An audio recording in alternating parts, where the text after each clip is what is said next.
बच्चों, आज मैं एक नया वीडियो आप लोगों के साथ साझा कर रहा हूं और इस वीडियो में आज हम लोग चर्चा करेंगे आपके पाठ्य पुस्तक में दी गई एक बहुत ही महत्वपूर्ण कविता सवैया छंद सुदामा चरित। सुदामा चरित के जो रचनाकार हैं श्री नरोत्तम दास जी। यूँ तो हिंदी साहित्य में नरोत्तम दास जी को बहुत ज़्यादा महत्व नहीं दिया गया, परंतु इनका जन्म उत्तर प्रदेश में हुआ था, परंतु इन्होंने अपने तरीके से बहुत ही सुंदर साहित्य की रचना किया और ये एक सुदामा चरित खंड काव्य है। और इस खंड काव्य ने नरोत्तम दास को हिंदी साहित्य में पूरी तरह से स्थापित कर दिया। और ये जो सुदामा चरित है, इसकी किसी पृष्ठभूमि में यहाँ पे आपसे चर्चा करना चाहूँगा कि भगवान कृष्ण जब छोटे थे और जितने विद्यार्थी काल में, तो अपने गुरु संदीपन गुरु के आश्रम में शिक्षा ग्रहण कर रहे थे। और उसी समय सुदामा नाम का एक ब्राह्मण जो है कृष्ण भगवान का सहपाठी था और उनके साथ शिक्षा ग्रहण कर रहा था।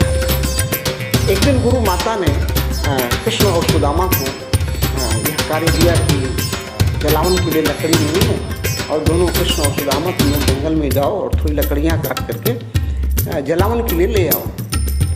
तो सुदामा जी अपने मित्र कृष्ण भगवान के साथ चले जाते हैं और गुरु माता ने उन लोगों को खाने के लिए थोड़ा चबेना दिया था, चना दिया था कि तुम लोग दोपहर हो जाएगी और जब भूख लगे तो ये चना चबेना खा लेना। तो चलते चलते चलते चलते शाम हो गई और लकड़ी काटने के लिए भगवान कृष्ण पेड़ की ऊंची चोटी पर चढ़ गए और वहाँ से लकड़ियाँ काट काट करके नीचे गिराने लगे। इतने में सुदामा जी को भूख लगी और सुदामा जी ने वो चबेना अपने अकेले ही खा लिया। और जब वो चबेना खाते थे और जब दांत और चना बजने की आवाज़ आती थी, ऊपर से कन्हैया जब पूछते थे कि सुदामा जी ये क्या हो रहा है, कहाँ से आवाज़ आ रही, तो उन्होंने कहा मित्र ठंड के कारण मेरे दांत बज रहे हैं, इसलिए ऐसी कोई बात नहीं है। काम खत्म करने के बाद सुदामा कृष्ण भगवान जब ऊपर से उतरे, उन्होंने सुदामा जी से कहा कि वो गुरु माता ने जो चना दिया था लाइए हम लोग उसको खा लेते हैं। तो सुदामा जी ने झूठ बोला और कहा कि मित्र वो सारा चना तो रास्ते में ही कहीं गिर गया, यद्यपि सुदामा जी ने उस चने को खा लिया था। तो मित्र के साथ उन्होंने झूठ बोला, जिसके परिणाम स्वरूप बड़े होने के बाद सुदामा जी एक महान यतीम बहुत ही गरीब ब्राह्मण हुए और गरीबी में अपना जीवन बसर करते थे। उनका विवाह सुशीला नामक एक गृहिणी के साथ हुआ। उनकी पत्नी बड़ी कुशल गृहिणी थी और घर में कई बच्चे थे जो गरीबी के कारण अपना जीवन यापन कर रहे थे। रहने के लिए घर नहीं था, पहनने के लिए कपड़ा नहीं था, खाने के लिए अन्न नहीं था। एक मीटिंग खाते थे और 3-3 4-4 मीटिंग तक पानी पीकर रहते थे। तो उस गरीबी से आज ही जा कर के उनकी पत्नी ने बड़े होने के बाद, भगवान कृष्ण द्वारिकाधीश हुए और बड़े चर्चित राजा हुए। ऐसा कहा जाता है कि उनके राज्य में कोई भी गरीब नहीं था, कोई भी दुखी नहीं था, कोई दरिद्र नहीं था। तो ये जानकारी जब सुशीला जी को हुई तो सुशीला जी ने अपने पति सुदामा जी से कहा कि आप तो सुनते हैं कि भगवान कृष्ण के सहपाठी हैं, उनके साथ आपने पढ़ा है, तो एक काम करिए आप एक बार उनके यहाँ जाइए, शायद वो हमारी गरीबी को दूर कर दें। लेकिन सुदामा जी गरीब ब्राह्मण जरूर थे लेकिन बड़े स्वाभिमानी थे और वो कृष्ण के पास जाना उचित नहीं समझते थे। लेकिन पत्नी के हठ ने इतना विवश किया कि सुदामा जी को अपने मित्र के पास जाना पड़ा। और जब द्वारिका पहुंच जाते हैं और द्वारिका पहुंचने के बाद मतलब जब सिंह द्वार पर पहुंचते हैं, द्वारपाल उनको रोक देता है और द्वारपाल खुद आश्चर्यचकित है कि इस राज्य में तो इतना गरीब यतीम ब्राह्मण मैंने तो देखा ही नहीं, कौन हो भाई तुम? तो सुदामा जी ने बताया कि मेरा नाम सुदामा है और मैं इस राज्य की राजा कृष्ण से मिलने आया हूँ। और जब नाम कृष्ण लिया तो वह द्वारपाल बड़ा आश्चर्यचकित हुआ और उसने भी एक अनुमान लगाया कि ये कृष्ण कह रहा है, इसका मतलब है कि ये कृष्ण भगवान का हमारे राजा का बहुत परिचित होगा। वह दौड़ करके दरबार में जाता है। भगवान श्री कृष्ण सिंहासन पर बैठे हुए हैं और उनके समक्ष जा करके वह अपनी बात बताता है, सुदामा जी का संदेश देता है और यहीं से कविता प्रारंभ होती है। आप ध्यान से पहले इस कविता को देखें। ये सवैया छंद है। मैं सवैया छंद जैसे आरोह अवरोह के साथ इसका वाचन होता है मैं करता हूँ। किसी से पगान जगा तन में, प्रभु जाने को आही बस के ही ग्रामा। धोती फटी सीलटी दुपटी और पाया उपान को नहीं सामा। द्वार खड़ो द्विज दुर्बल एक, रयो चकिसो वसुधाय भीरामा। पूछत दीन दयाल को दाम, बतावत आपन नाम सुदामा। इसका शब्दों का अर्थ पहले मैं आपको बता दूं, इसके बाद इसकी व्याख्या करेंगे। शीस, शीस माने सिर, पगा माने पगड़ी, झंगा माने कुर्ता, तन माने शरीर, प्रभु माने ईश्वर, जाने को माने न जाने कौन, आही माने आया है, बसे माने बसने वाला या रहने वाला, के ही माने कहाँ, ग्रामा माने गांव, लटी, लटी माने जहाँ लटें निकल जाएं, टर्न पूरी तरह से फटा हुआ, दुपट्टी माने दुपट्टा वस्त्र, और माने और, पाँव माने पाँव, उपाना, उपाना माने जूता, सामा, सामा माने सामर्थ्य, चिन्ह माने ऐसा चिन्ह पैर में नहीं लगता है कि उसको जूते पहनने का भी सामर्थ्य हो। द्वार माने दरवाजा, द्विज माने ब्राह्मण, दुर्बल माने कमजोर, चकिसों, चकिसों माने आश्चर्यचकित, सरप्राइज, वसुधा माने धरती माने वहां के महल अटारी को देख करके, अभिराम माने सुंदर, पूछत माने पूछता है, दीन दयाल गरीबों पर दया करने वाला अर्थात श्री कृष्ण, धाम माने महल घर या भवन, बतावत माने बताता है, आपनो माने अपना। ये इसका प्रसंग है कि प्रस्तुत काव्यांश नरोत्तम दास द्वारा रचित काव्य सुदामा चरित से अवतरित है। श्री कृष्ण के बचपन के मित्र सुदामा अपनी पत्नी की आग्रह पर कुछ आर्थिक सहायता पाने की आशा में उनकी नगरी द्वारका पैदल जा पहुंचते हैं और कहते हैं कि हे प्रभु, वो द्वारपाल जब जाता है कृष्ण भगवान के पास तो कहता है कि हे प्रभु, बाहर महल के द्वार पर एक गरीब सा व्यक्ति खड़ा हुआ है, उसके सिर पर न तो पगड़ी है और न ही शरीर पे कोई कुर्ता है, पता नहीं वह किस गांव से चलकर यहाँ तक आया है। और दरवाजे पर खड़ा वह गरीब कमजोर सा ब्राह्मण हैरान होकर यहाँ के महल अटारी के सौंदर्य को निहार रहा है। वह चकित सी अवस्था में है। हे दीनदयाल, वह आपका निवास स्थान पूछ रहा है और अपना नाम सुदामा बता रहा है। अगला सवैया है कि ऐसे बेहाल बेवाइन सो पग कंटक जा लगे पुनि जोए। हाय महा दुख पायो सखा, तुम आए तय न किते दिन खोए। देखी सुदा माँ की दीन दशा, करुणा करके करुणा निधि रोए। पानी परा तो को हाथ छुयो नहीं, नैनन के जल सो पग धोए।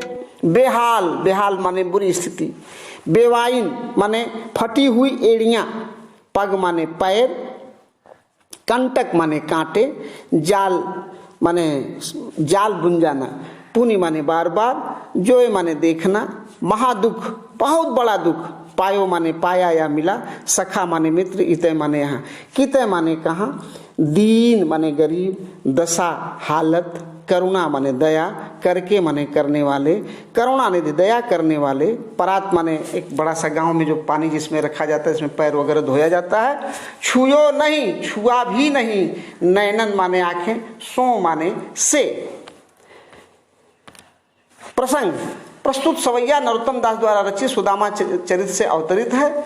जब श्री कृष्ण को पता चला कि द्वार पर उनके बचपन के सखा सुदामा खड़े हैं, तब वे दौड़े गए और उन्हें आदर सहित अंदर लिवा लाए।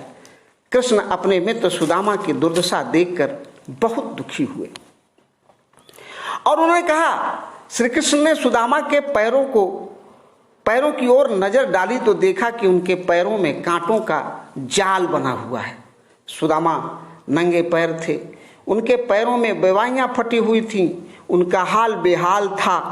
और उन्होंने कृष्ण ने अत्यंत व्याकुल होकर कहा, हे मित्र, तुमने इतना महादुख पाया जीवन में, इतनी यातना, गरीबी के कारण इतनी यातना सहन किया और तुम मेरे पास आए भी तो इतना दिन व्यतीत करने के बाद तुम इतने दिनों तक क्यों नहीं चले आए, क्यों इतना कष्ट भोगते रहे। सुदामा की बुरी हालत देखकर करुणा निधान भगवान श्री कृष्ण के आंखों में आंसू की धारा बहने लगी। भगवान कृष्ण रोने लगे और उन्होंने सुदामा के पैरों को धोने के लिए परात मंगाया। उस पानी को उन्होंने छुआ तक नहीं, अपने नेत्रों के बहने वाले आंसुओं से ही उन्होंने मित्र सुदामा के पैरों का प्रक्षालन कर दिया। अर्थात कृष्ण की आंखों से निकली अश्रुधारा, अर्थात श्री कृष्ण के आंखों से सुदामा की इस दीनता को देखकर अश्रुधारा प्रवाहित हो गई। और ये इसमें भाव की विह्वलता को दिखाया गया है कि कृष्ण सुदामा अपने मित्र की दुर्दशा को देख करके भगवान कृष्ण अत्यंत दुखी हुए। अगला एक दोहा है, दो पंक्ति। कछुबा भी हमको दियो सो तुम काहे न देत, चाप पोटरी काख में रहे को के ही हेतु। फिर सवैया है कि आगे चना गुरु मात दे, तले तुम चाबी हमें नहीं दीने, अश्याम कहो मुस्काय सुदामा सो, चोर की बान में है जो प्रवीणे, अपाछिली बानी अजौन तजी तुम, तैसे ही भाभी के तंदुल कीने। कछु माने कुछ, भाभी माने भाई की पत्नी, माने मित्र की पत्नी। हमको माने हमें, दियो माने दिया, सो माने वह, काहे माने क्यों, न देत नहीं देते हो, चापी माने दबाना, पोटरी माने पोटली, कांख माने बगल, आर्मपिट, कहो माने बोलो, के ही माने किसके लिए, हेतु माने किस कारण के लिए। प्रस्तुत पंक्तियां कवि नरोत्तम दास द्वारा रचित काव्य सुदामा चरित से अवतरित हैं। श्री कृष्ण के मित्र सुदामा द्वारिका जा पहुंचते हैं और वहां कृष्ण उनका काफी सम्मान करते हैं। वे मित्र को अपने बराबर बिठाते हैं। इसके पश्चात कृष्ण हंसी ठिठोली के मूड में आ जाते हैं। उनके साथ हंसी ठिठोली करते हुए कहते हैं कि श्री कृष्ण सुदामा से पूछते हैं कि हमारी भाभी ने हमारे लिए जो उपहार भिजवाया है, उन्होंने थोड़ा तंदुल भिजवाया था उनकी पत्नी ने, उसे तुम मुझे क्यों नहीं देते हो। यह उपहार की पोटली जो तुम बगल में दबाए हुए हो, भला तुम ऐसा क्यों कर रहे हो। और कृष्ण अपने मित्र सुदामा को संदीपन गुरु के आश्रम की वो बात, उन बातों का स्मरण कराते हुए कहते हैं कि जब हम तुम साथ साथ पढ़ते थे तब भी गुरु माता ने हम दोनों के लिए चने चबाने के लिए दिए थे। ऐ मित्र याद करो, तो वो सारे चने स्वयं चबा गए थे और मुझे मेरे हिस्से के चने भी तुमने नहीं दिए थे। मतलब कृष्ण ने मुस्कुरा कर कहा कि लगता है कि चोरी की जो तुम्हारी बचपन की आदत है अभी तक गई नहीं। तुम इस कला में प्रवीण हो, कुशल हो। तुम अभी भी चावलों की पोटली को बगल में अपने लिए ही दबा रहे हो। आगे तुम्हारी पिछली आदत अभी तक गई नहीं। तुम भाभी के भेजे हुए चावलों के साथ भी वैसा ही व्यवहार कर रहे हो। इसके बाद क्या हुआ कि कुछ दिन वहां कृष्ण भगवान रहने के बाद अब वो वापस जाना चाहते थे, तो कृष्ण ने कहा कि ठीक है जाओ। और कृष्ण भगवान ने वो चावल खाते हुए एक मुट्ठी चावल खाया, एक लोक दे दिया, दो मुट्ठी चावल खाया, दूसरा लोक दे दिया, तीसरा मुट्ठी चावल खाना ही चाहते थे, तब तक उनकी धर्मपत्नी ने उनको रोक लिया।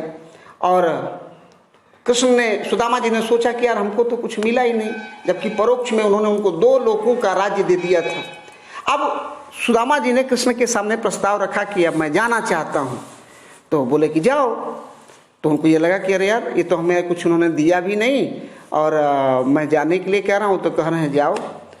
तो बोले ठीक है मित्र, मैं जा रहा हूँ। अपना लाठी कंबल सब्जियों का त्यों उठाते हैं, वो चल देते हैं।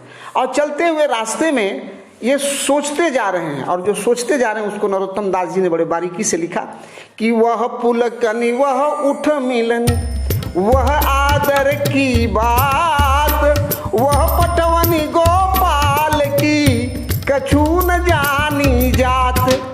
कहा भयो जो अब भयो हरि को राज समाज, घर घर कर ओढ़त फिरे तनक दही के काज।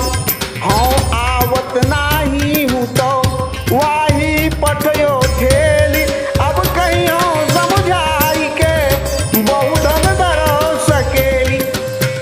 इसका प्रसंग देखते हैं, इसके पहले शब्दार्थ देखते हैं। आगे माने पहले, गुरु माता माने गुरु माता, दये थे माने दिए थे, लय माने तुमने, चाबी माने खा लेना, दीने माने श्याम माने कृष्ण, कहो माने कहकर, मुस्काए मुस्कराना, सुदामा माने सुदामा से, बान माने आदत, हौजू प्रभु माने कुशलो। ये पिछले सवैया का शब्दार्थ है, आप उसको मिला लीजिएगा। सुधारस माने अमृत का रस, भीने माने डूबे हुए, भीगे माने भीगे हुए, प्याछली माने पुरानी, बानी माने आदतें, अजो माने आज तक, न तजो नहीं भूलना, तैसे ही माने वैसे उसी प्रकार, तंदुल माने चावल, किन्हें माने कर रहे हो। अब प्रसंग देखें कि पंक्तियां नरोत्तम दास द्वारा रचित काव्य सुदामा चरित से अवतरित हैं। कृष्ण ने सुदामा का आदर सत्कार तो बहुत किया, पर विदाई के समय खाली हाथ ही लौटा दिया। सुदामा कृष्ण के इस व्यवहार से खिन्न थे। वे रास्ते में सोचते जा रहे थे, रास्ते में सोचते जा रहे थे कि जब मैं कृष्ण के यहाँ पहुंचा था तो उन्होंने बड़ी प्रसन्नता दिखाई थी। वे उठकर गले मिले थे, मेरा बहुत आदर सम्मान किया था, पर विदाई के अवसर पर इस तरह खाली हाथ भिजवाने की बात कुछ समझ नहीं आती। वास्तव में कृष्ण ने सुदामा को उनके 2 मुट्ठी चावल खाते ही 2 लोगों की संपदा दे डाली थी, जिसे सुदामा बिल्कुल अनजान थे। और सुदामा कृष्ण के बचपन का स्मरण करके सोचते हैं कि यह वही कृष्ण है जो थोड़े से दही मांगने के लिए घर घर फिरता था। भला वह मुझे क्या देने लगा? अरे मैं तो उसे पहले ही इस माखन चोर को जानता था, पर उसकी पत्नी ने ही, माने उन्होंने अपनी पत्नी का जिद किया कि मेरी पत्नी ने जिद करके भेजा था। अब जाकर कहूंगा कि लो तुम्हारे कन्हैया ने बहुत सा धन दे दिया है, अब इसे संभाल कर रखो।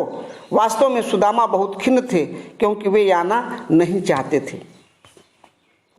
अब हालत यह जो थी, जो चावल वो मांग कर ले गए थे वो अभी कृष्ण ने ले लिया था, अब बदले में उनकी खाली हाथ वापसी हुई थी।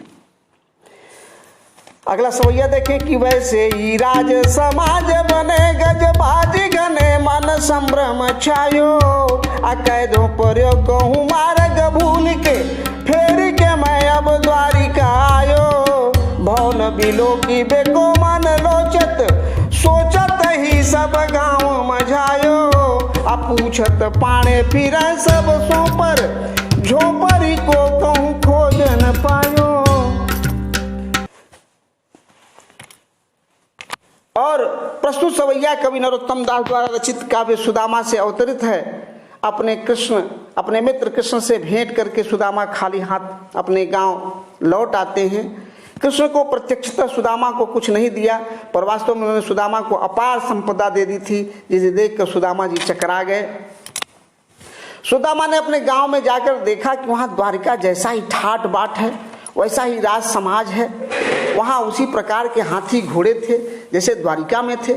इससे उनके मन में भ्रम छा गया। सुदामा को लग रहा था कि कहीं ऐसा तो नहीं कि रास्ता भूल करके मैं फिर से द्वारिका में ही लौट आया हूं, और वे शायद रास्ता भूल गए हैं। वहां भी द्वारिका जैसे भव्य महल बने हुए हैं। सुदामा के मन में उन भवनों को देखने का लालच आ रहा था। यही सोचकर वह गांव के बीच में चला गया और वहां जाकर के बोलते हैं कि सुदामा पांडे ने सभी से क्या यहीं पर एक झोपड़ी थी, और वो झोपड़ी कहाँ गई पूछा, पर वे अपनी झोपड़ी को कहीं भी खोज नहीं पाए, क्योंकि वह झोपड़ी के जगह पर महल हो गया था। कह वह टूटी सी छानी हती, कहाँ कंचन के अब धाम सुहावत। कह पग में पनही न हती, कहाँ लय गजराजहु ठाढ़े महावत। आ भूमि कठोर पे रात कटे, कहाँ कोमल सेज पर नींद न आवत।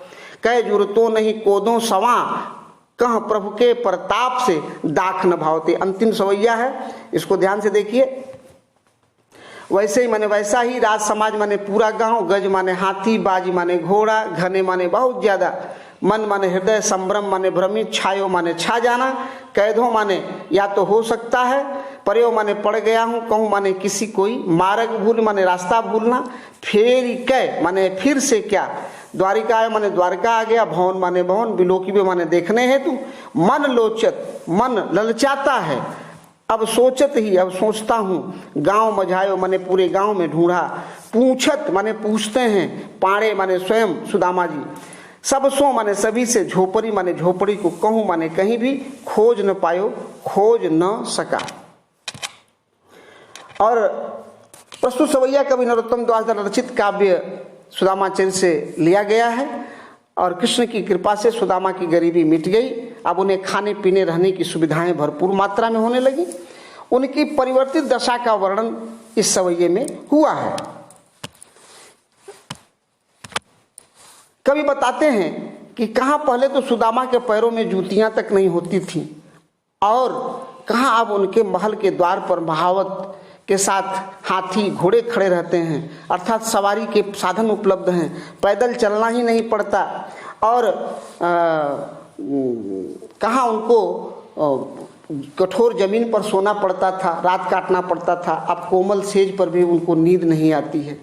कहाँ सावा और कोदों का चावल भी खाने को नहीं मिलता था, 2-2 3-3 मीटिंग उपवास करना पड़ता था, लेकिन अब भगवान श्री कृष्ण की कृपा से उनको माने ड्राई फ्रूट अर्थात छुहारा इत्यादि जो अच्छे स्वादिष्ट पदार्थ हैं भी अब उनको अच्छा नहीं लगता। यह उनके मित्र और दीनदयाल अर्थात भगवान श्री कृष्ण की भक्ति और उनकी कृपा का ही प्रसाद है कि अब सुदामा जी के जीवन में एक बहुत बड़ा बदलाव आ गया।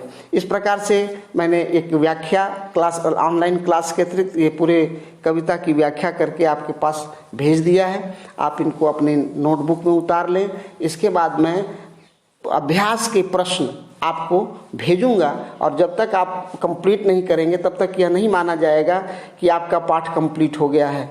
बहुत बहुत धन्यवाद आप लोगों को। आप सुरक्षित रहें, घर में रहें और खूब मेहनत से पढ़ाई करते रहें। बहुत बहुत धन्यवाद।